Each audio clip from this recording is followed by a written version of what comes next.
পশ্চিম পাকিস্তানে যারা ছিল তারা এই দেশে ব্যবসা বাণিজ্য থেকে সব কিছু তাদের হাতে ছিল, চাকরি বাকরিতে সব কিছু তাদের হাতে ছিল এবং যে কোনো জায়গায় তারা আমাদেরকে আট চোখে দেখতো।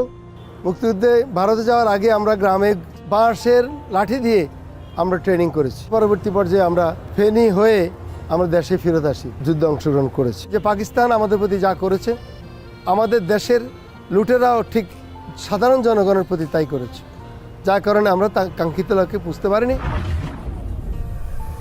ভাইরা যখন যে দাবিটা নিয়ে রাস্তায় নামলো, সেই দাবির প্রেক্ষিতে যখন সেই দাবিগুলো না শুনেও উল্টাও মনে করেন আমাদের উপরে আক্রমণ করা হচ্ছিল বিভিন্ন বাহিনী দ্বারা, এগুলো আসলে আমরা আর নিতে পারছিলাম না।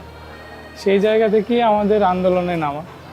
অনেক ভাইরে দেখছি চোখের সামনে মরে যেতে, অনেক ভাইয়ের লাশ নিয়ে আমরা দৌড়াদৌড়ি করেছি।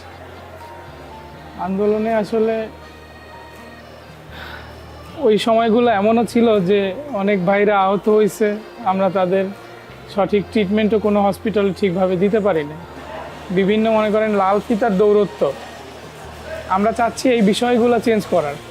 সর্বোপরি আমরা মানুষের একটা ভোটের অধিকার ফেরত চাই। আমরা যেন স্বতঃস্ফূর্তভাবে আমরা ভোট দিতে পারি।